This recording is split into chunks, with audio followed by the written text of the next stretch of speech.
Pertama-tama marilah kita memanjatkan puji syukur kehadirat Allah Subhanahu wa taala.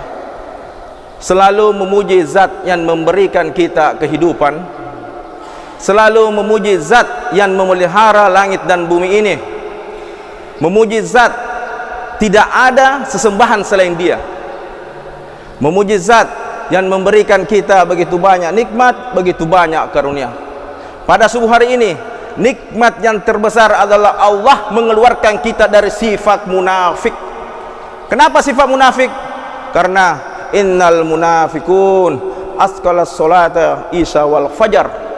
Sesungguhnya orang munafik itu paling berat melakukan solat isya dan solat subuh berjamaah.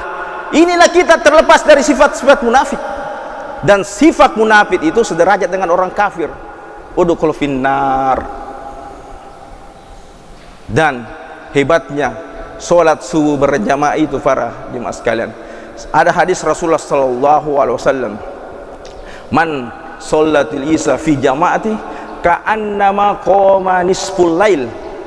Barang siapa yang mendirikan solat isya berjamaah, itu sama dengan dia mendirikan nisful lail, setengah malam. Bagaimana kalau kita ada tidak solat tahajud setengah malam? Ada mampu di sini, Masya Allah. Tetapi kalau kita dirikan solat isya saja berjamaah, sama dengan nisful lail, sama kita mendirikan solat setengah malam. Namun sambungan hadis Rasulullah SAW, man qama solatul fajar fi jamaati ka'annama lailan qama lailan kamilah. Barang siapa yang mendirikan solat subuh berjamaah seperti sekarang ini kita, itu sama dengan solat malam satu malam sentuh full. Luar biasa ini. Jadi alhamdulillah, inilah nikmat-nikmat yang sering kita lupakan para jemaah sekalian. Mari kita, bagaimana kita caranya Bulukumba ini, sebenarnya programnya pujian subuh itu para jemaah sekalian, bagaimana solat subuh seramai solat Jumat, tapi tanpa dukungan pemerintah setempat tidak ada apa-apanya kita. Kita hanya berteriak di mimbar, solat subuh seperti ini, solat subuh seperti ini, salat sunatnya saja lebih baik daripada dunia pihak. Tetapi apa artinya kasih yang ini? Kita para mubalik hanya mendengar, tapi kalau kebijakan pemerintah hanya tanda tangan para jemaah sekalian. Seluruh ASN solat subuh berjamaah di masjid ini, luar biasa, tanda tangan. Kalau tidak datang dikurangi gajinya. Weh, matau mana mungkin weh ASN lo maroa masih ge. Pikirannya duit. Para jemaah sekalian, inilah yang perlu kita tanamkan dalam diri kita, bahwa kita termasuk hamba-hamba pilihan Allah. Dan sesungguhnya tidak ada ketakwaan kita ini kalau bukan izinnya Allah Subhanahu wa taala. Artinya apa para jemaah sekalian? Bahwa kita ini orang-orang hamba-hamba Allah yang dicintai oleh Allah Subhanahu wa taala, karena tidak ada kemampuan kita berjalan ke masjid ini tanpa izinnya Allah Subhanahu wa taala. Ringan kaki kita ke masjid, itu izin dari Allah Subhanahu wa taala. Berapa banyak hamba-hamba Allah yang Allah tidak pilih untuk datang ke tempat yang paling suci ini. Ini kesyukuran yang luar biasa. Kita terpilih di sisi Allah Subhanahu wa taala, hamba-hamba yang memakmurkan masjid. Salam dan salawat kita peruntukkan kepada baginda Rasulullah Muhammad sallallahu alaihi wasallam, kepada keluarganya, kepada para sahabatnya tanpa terkecuali, dan seluruh umatnya yang selalu itba kepadanya hingga akhir zaman, dan semoga kita termasuk di dalamnya. Para jemaah sekalian, salawat, kenapa kita mesti bersalawat? Orang seling bersalawat, tapi dia tidak tahu makna salawat. Salawat adalah bentuk ketaatan kita kepada Allah Subhanahu wa taala, bentuk perintah. Kalau perintah berarti ada ibadah di dalamnya, ada nilai pahala di dalamnya. Dan salah satunya ibadah yang dilakukan oleh Allah adalah hanya bersalawat, sesuai dengan firman Allah Subhanahu wa taala, innallaha wa malaikatahu shalluna 'alan nabi ya ayyuhalladzina amanu sallu alaihi wasallimu taslima. Inilah bentuk ketaatan kita dan bentuk cinta kita kepada baginda Rasulullah Muhammad sallallahu alaihi wasallam. An Abi Hurairah radhiyallahu taala anhu qala, anna sami'tu Rasulullah sallallahu alaihi wasallam yaqul, man shalla wahidan sallallahu alaihi asyara. Barang siapa, kata Rasulullah sallallahu alaihi wasallam, barang siapa yang bersalawat kepadaku satu kali saja, maka Allah akan bersalawat kepadanya 10 kali. Satu kali salawat kita, 10 keberkahan kita dapatkan. Satu kali salawat kita, 10 pahala kita dapatkan. Satu kali salawat kita, 10 rahmat kita dapatkan. Dan bagaimana kalau kita 100 kali bersalawat, 1000 kali bersalawat satu hari? Inilah maknanya bahwa marilah kita mencintai Rasulullah sallallahu alaihi wasallam. Hakikatnya begini para jemaah sekalian. Kita semua ini masuk surga. Apa yang kita andalkan? Tahajud kita, puasa Senin Kamis kita, sedekah kita, sedikit semua Rasulullah. Sedikit. Tetapi karena kalau kita bisa mendapatkan syafaatnya Rasulullah sallallahu alaihi wasallam, itu sangat luar biasa. Kita bisa bersama Rasulullah sallallahu alaihi wasallam di surga nanti. Maka cintai Rasulullah, maka kita akan bersama dengan Rasulullah sallallahu alaihi wasallam. Bagaimana cara mencintainya? Salah satu bentuknya adalah memperbanyak salawat. Semoga kita bisa istiqomah dalam salawat kepada baginda Rasulullah sallallahu alaihi wasallam. Para jemaah sekalian, ucapan terima kasih kepada pengurus Masjid Islamic Center. Sebenarnya waktunya 10 menit ini, sangat singkat sebenarnya, tetapi inilah yang kami harus bawakan. Pembukaan saja sudah 5 menit tadi saya lihat. Jadi para jemaah sekalian, ada satu hadis saja kita bahas pada saat ini. Ketika Rasulullah sallallahu alaihi wasallam duduk bermajelis begini, ada bertanya sahabat, an Arabian, orang Badui mengatakan seperti ini, ya Rasulullah, man najah? Ya Rasulullah, siapa orang yang sukses? Siapa orang yang selamat? Salah satu, ada 3 orang yang sukses menurut Rasulullah sallallahu alaihi wasallam. Kalau Rasulullah sallallahu alaihi wasallam, an-najah yang pertama adalah amsaka ala lisanika. Orang yang memegang lisannya, orang yang menjaga lisannya. Dan yang kedua apa kata Rasulullah sallallahu alaihi wasallam? Auliyasakah baitukah. Orang yang memperluas rumahnya. Jadi salah satu orang sukses juga itu adalah orang yang memperluas rumahnya. Dan yang ketiga adalah kata Rasulullah sallallahu alaihi wasallam, wa yabka ala khatayatika. Orang yang menangis dengan dosa-dosanya. Pada hari ini kita ini adalah fase magfirah, fase pengampunan. Marilah kita selalu beristighfar kepada Allah Subhanahu wa taala, karena orang-orang yang sukses itu seperti ini juga. Yang pertama adalah amsaka lisanika, orang yang menjaga lisannya.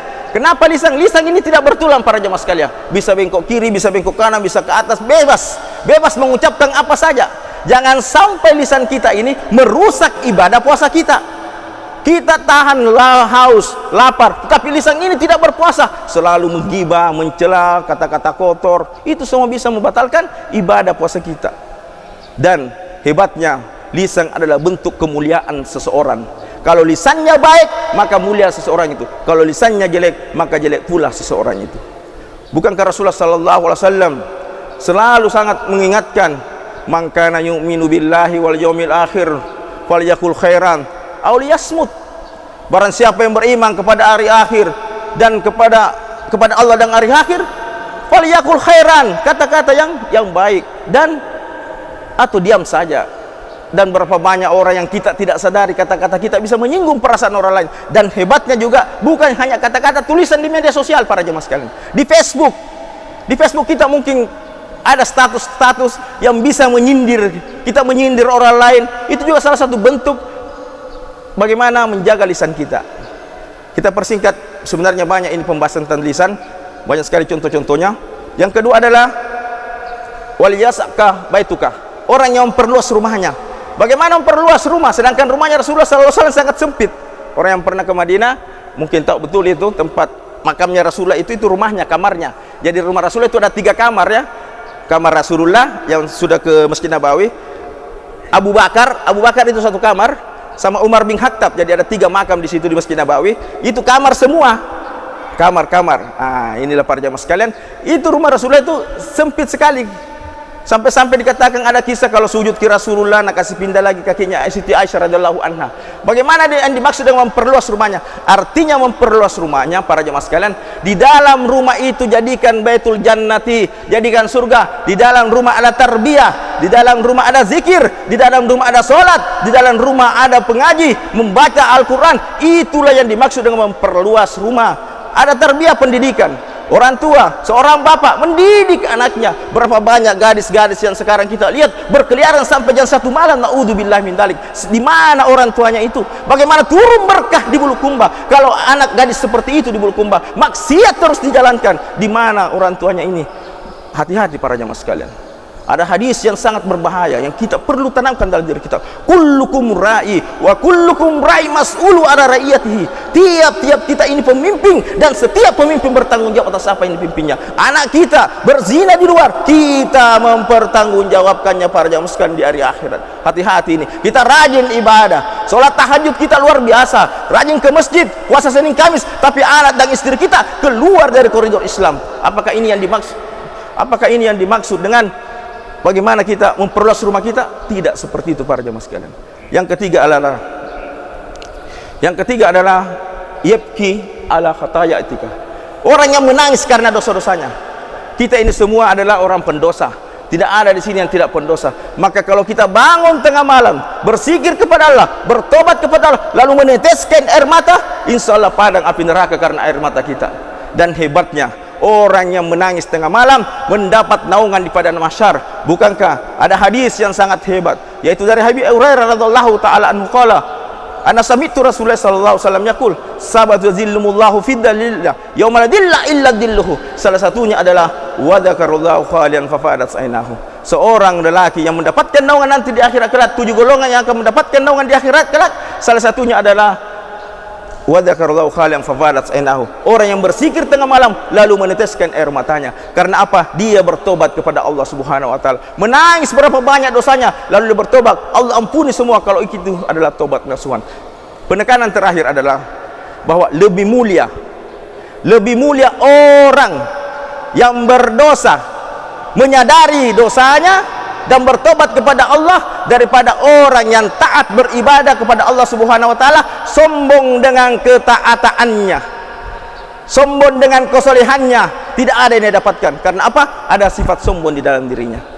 Inilah yang perlu kita tanamkan dalam diri kita. Sifat kesimpulannya adalah bagaimana kita menjaga diri kita, lisan kita, menjaga keluarga kita dari api neraka, dan bagaimana kita selalu bertobat kepada Allah Subhanahu wa taala. Mungkin cukup ini, banyak pembahasan sebenarnya, tapi pembahasannya hanya dibatasi dengan waktu 10 menit. Kita tutup dengan ghafaratul majelis. Subhanakallah wa bihamdik, asyhadu an la ilaha illa anta, astaghfiruka wa atubu ilaik. Tsumma wallahu muwaffiq ila aqwamit thoriq. Assalamualaikum warahmatullahi wabarakatuh.